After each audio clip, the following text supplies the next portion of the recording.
Hello, welcome back. It's good to be together again. The following is intended to be a contemplative experience meant to calm and center ourselves in the midst of struggle. Put aside your cares and concerns for the next 30 minutes or so. They will still be there when we are finished, but perhaps you'll be even better equipped to serve them. Find a comfortable position and take this time for yourself. Let the music do its job to smooth away the lines on your forehead and ease your shoulders down a bit. We may think we're sitting around a lot right now, but this kind of sitting is of a different character altogether. This is a contemplative experience, and it's yours.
From the book of John, chapter 12, verses 12 to 13.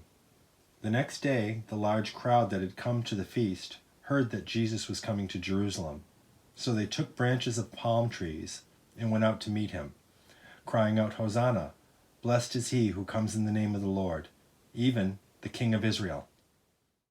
A reading from the book of Mark, chapter 10, verse 27. Jesus looked at them and said, "With man this is impossible, but not with God. All things are possible with God."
I light this candle of joy for all the clever and ingenious ways people have found to be of service to one another. We are grateful for every single act of kindness.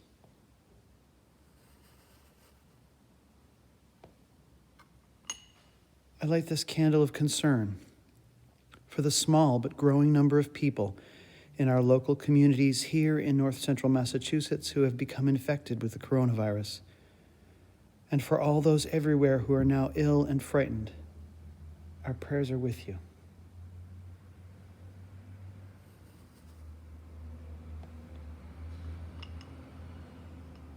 I light this candle of hope that our government systems function in the way we have meant them to, and that we learn from what we're going through right now. Peace be upon all those whose shoulders are now heavy with more responsibility than they ever imagined.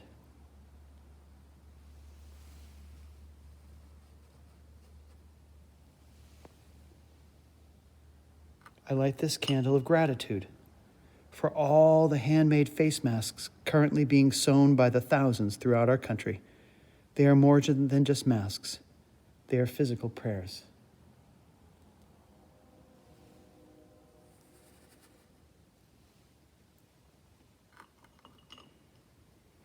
I light this final candle for all the joys and concerns which remain in our hearts, but are unspoken. All shall be well. All shall be well, and all shall be well, and all manner of things shall be well. All shall be well, and all shall be well, and all manner of things shall be well.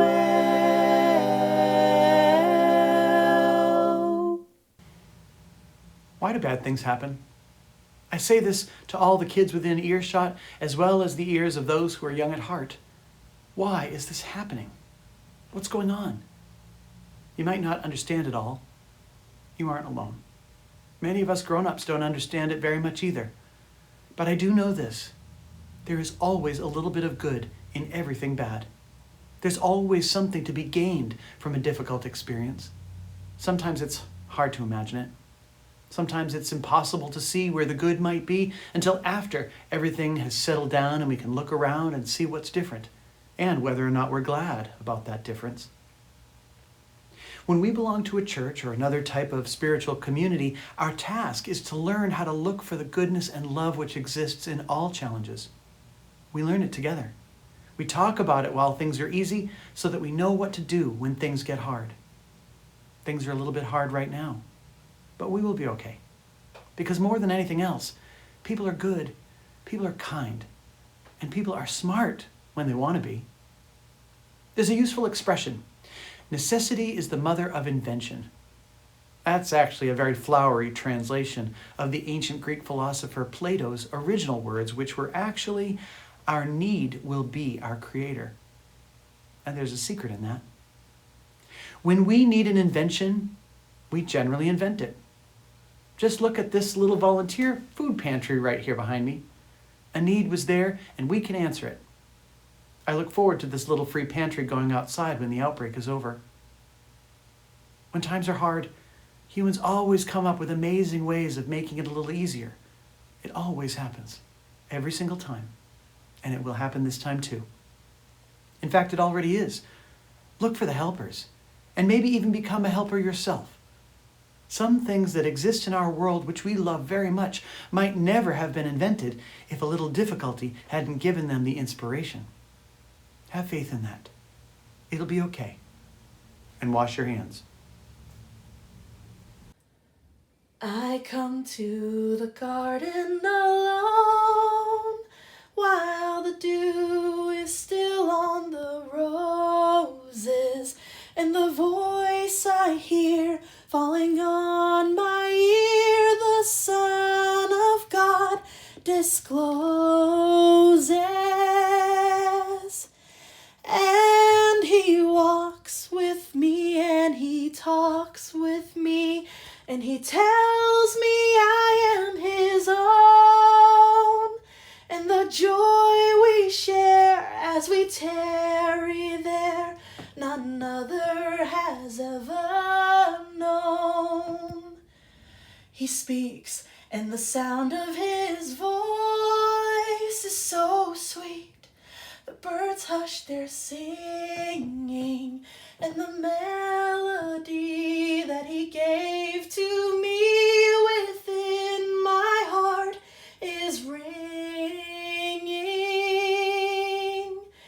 And he walks with me, and he talks with me, and he tells me I am his own, and the joy we share as we tarry there, none other has ever known. I'd stay in the garden with him, though the night around me be falling, but he bids me go through the voice of woe. His voice to me is calling, and he walks with me, and he talks with me, and he tells me I am his own,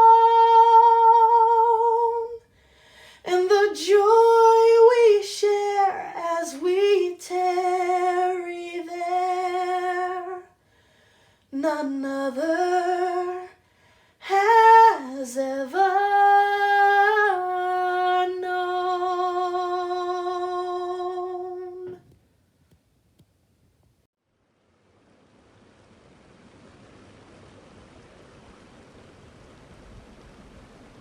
In this moment now, take a nice deep breath and exhale. One more time, fill your lungs and then let it all go. And then again, and exhale. Notice how you feel right now. And be okay with it.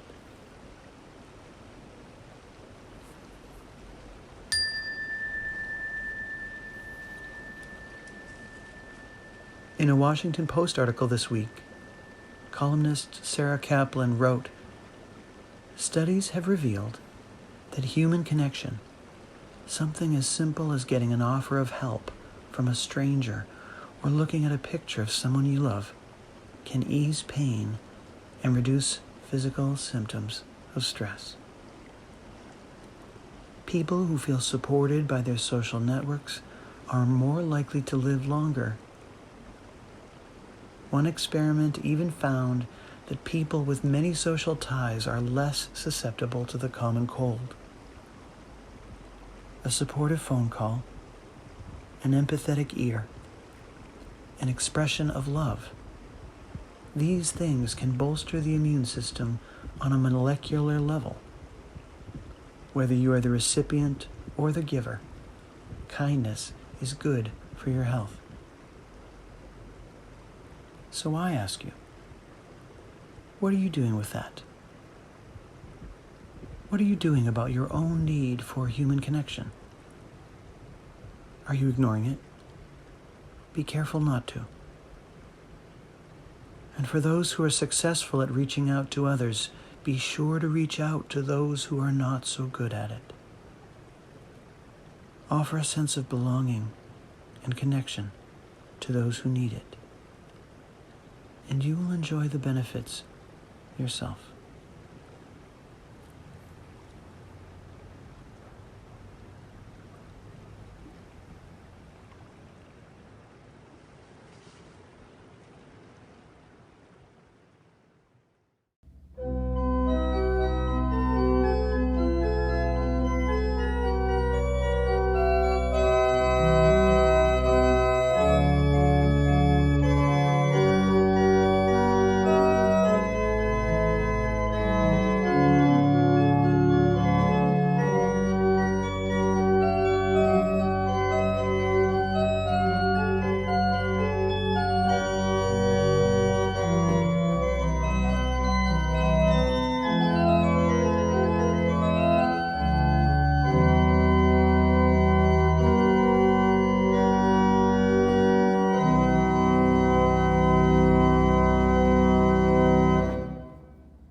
regularly occurs to me that a cell often mutates to its advantage when forced by outside circumstances.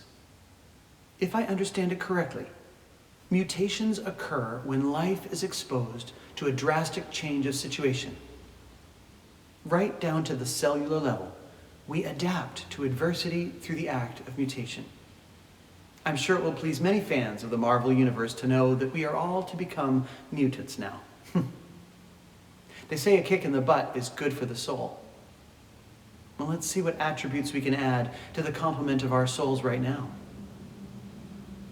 The reason we go to church, the reason we follow spiritual teachings or good advice of any kind is so that we know what to do when faced with a crisis, so that we know how to act, how to make our choices when fear is speaking much more loudly than normal.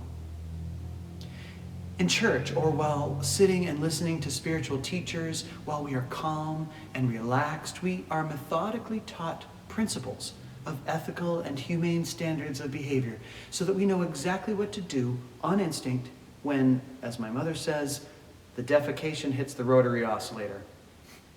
Life is where we practice what we've been taught. A spiritual practice is training for moments like this. Are you scared? That's to be understood. What are you doing with your fear? How is it functioning in your life? It is definitely functioning in your life. It always does. But its authority ebbs and flows with what's going on in your environment. How is fear functioning for you right now? What actions do you take that you can trace back to fear? When you put hand sanitizer on, what are you thinking? When you're wiping down a surface or a doorknob, what are you thinking right then? Check your thoughts. You can improve the quality of the circumstance and the actions you take by noticing what you think with regard to your fear. The other day, a friend of mine from elementary school, whom I haven't seen in years but know through social media, dropped off 10 handmade filtered surgical masks for me to give to my husband to share with his colleagues at the local clinic. I'm so grateful for them and for her. What were her thoughts as she made those masks? I can ask her. I probably will. But I can guess now that she wasn't imbuing the fibers of those masks with fear. She was sewing them with love and prayer and good wishes. She was sewing them in the hope that that mask to be under her fingers would be blessed enough to prevent someone from dying or getting sick at all. She was infusing the fibers of that material with prayer. That's what you should be doing with your fear. Finding something useful to do with it and counteract your concern with actions that rise to the level of prayer. Today is Palm Sunday.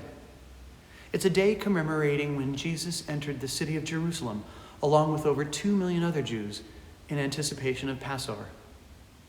A fragile political and economic situation threatened to imbalance itself in social upheaval at any point during the week before Passover. The governor, Pontius Pilate, normally didn't come to Jerusalem at all, except for moments when he had to remind them of his power and authority, lest they should get too revolutionary. But into that fragile system, Jesus entered and proceeded to make the biggest stink imaginable in the most central location available before exactly those who stood the most to gain by his removal. Jesus martyred himself. And if we believe him to be special, if we believe him to have had at least a special relationship with God, or if perhaps we simply believe that he was particularly enlightened and wise, one thing is certain. Jesus was shrewd. He understood what it takes to elicit a mutation in the system. When Jesus entered Jerusalem, he was setting in motion a chain of events with the intended eventual outcome to be peace on earth. And he walked as a lit match straight into a powder keg on purpose. That is why we honor him. He had great courage to do what he did, and in the way he did it. The ripple effect is still being felt, and the teachings ring forward with it. In the Fitchburg congregation, we sing a short phrase of a Julian of Norwich quote, "All shall be well." If you were to ask Julian who said it to her, however, her answer would have been Jesus. Shortly before becoming a cloistered anchorite in the 14th century, she was taken ill and nearly died. She experienced a series of visions. In one, Jesus answered her question to why so much sin and difficulty exists in the world by saying that sin was appropriate and necessary for what's to come. But he stressed the fact that everything would be okay. In the vision, as he finished answering her, he said, "All shall be well, and all shall be well, and all manner of things shall be well." What kind of moment are we experiencing here? Are we a cell about to mutate? Yes. Are we about to mutate to our advantage? Likely, yes. But it's up to us just how far we go with it. When I look between the lines of the teachings and how they occurred and the manner in which we have continued to share the stories of them, it leads me to believe that God does not create our suffering. God gives us the method to rise above it. In this sense, God is neither the destruction nor the creation. We have been created to thrive. We have been gifted with teachings that help us to make bold and exceptional use of adversity to elevate ourselves and exhibit compassion. We have a choice over how many martyrs it will take to mutate the system as it stands right now. We have enough knowledge and skill to stop this disease in its tracks. We have a choice about how our system changes from here. Today, as Christianity honors Jesus, we honor all those radicals and revolutionaries who instigate deep and lasting positive change, and who inspire new thought, and who motivate us in our inherent benevolence. Peace be upon them all. The system cannot recalibrate without them, nor you.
The crocuses have come up.